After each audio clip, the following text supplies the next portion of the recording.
So Patrick Melton has very openly had back pain for several weeks now. He had back pain for several weeks now. And he canceled a couple weeks worth of streams. He just didn't do them. He was too much in pain and couldn't keep going. And he has trouble sitting down for long periods of time. And there were several times at Hackamania even when he was sitting down doing his show, because there's not like standing up wasn't better for him. It's not like he could have stood up. He needs to be horizontal, which is hard to do. It's hard to find a space large enough for a horizontal Patrick Melton. You have to get what's called the Soviet Union king bed, which is like 4 king size beds all linked together for the ultra wides or whatever. But he's fat. So, which is probably the cause of his back problems. It's his own fault. But anyway, so he was in severe pain. It was obvious that he was in severe pain. And I talked to Dr. Steve, because he talked to me, and mentioned that he was going to write a recommendation that Patrick not travel because of the pain that he was in. It just, he was under the legitimate medical care of Dr. Steve. That's a real thing. I don't know if you guys know this, but you can, a licensed medical professional, you can consult whichever one you want, like in multiple. You don't have to go to like a clinic. If you know a doctor who's willing to work with you, they can be your private doctor. That's an okay thing to happen. And so, I known this is coming. So the letter was submitted on letterhead from the company that Dr. Steve owns. He's the CEO. It's I don't remember the actual business name. It's kind of a weird word that starts with an E, and I think it's a Greek word or something. Or maybe it's in secret Jew language. I'm not sure. But he owns this, this company. And so it's on the letterhead. He's the CEO of it. And he sent the letter in. And Brian Johnson, Aaron's lawyer, did self-admittedly a 2-minute Google search and was unable to verify the letter, whatever that means, right? Whatever his verification. By the way, his verification letter isn't really important. The letter is real. It's true. I've seen it. I've talked to the doctor who issued it, and I've talked to the guy who was issued about. Shockingly, very consistent story across that whole interaction. He sent the letter in, and then Aaron's attorney was incompetent and unable to link Dr. Steve to this letter. And so he called it into question. Aaron has said this several times on his show that the letter was called into question. Whenever Aaron is using passive language, that's when Aaron is being a massive pussy and a total bitch and typically is lying.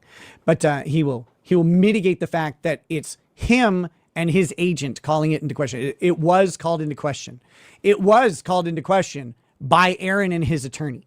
And it was called into question because his attorney, after 2 minutes of Googling, could not verify Dr. Steve's association with the letter. So he has accused Patrick Melton of fraudulently forging the letter and submitting it to the court, which would be contempt of court and a felony, I believe. That's crazy. That is an actual fucking crazy thing to just say.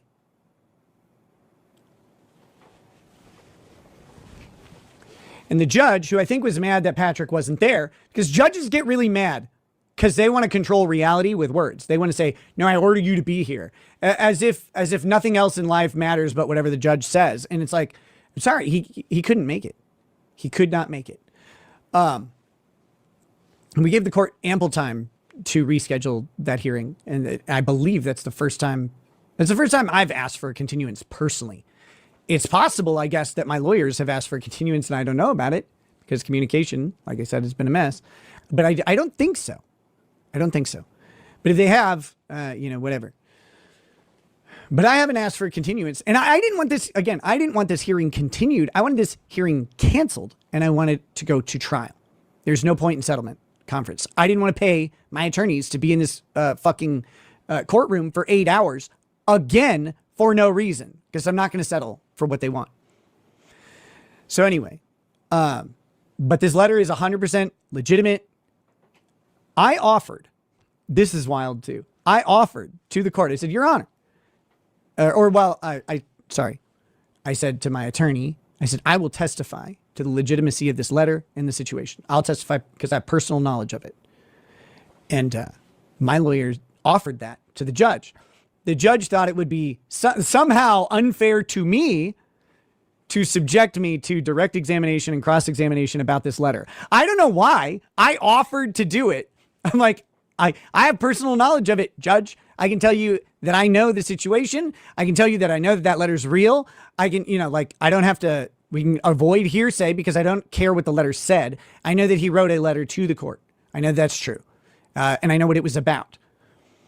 I actually didn't know the words of the letter until the court discussed them. But that being said, somehow it would be unfair to me to voluntarily testify about that letter, which I'm not sure what he was protecting me from. I will tomorrow or the next day or any day, I will voluntarily, happily testify to the veracity of that letter. But I think maybe there'll be a different way for them to go ahead and show it out. But Aaron's attorney has effectively accused Patrick Melton of a felony and of contempt of court, which is an insane thing to do with zero evidence. By the way, zero. No notion that that's real. Complete fiction, fabricated entirely because in his 2 minutes of Googling, he couldn't connect Dr. Steve to that letter, which I don't know how he would anyway.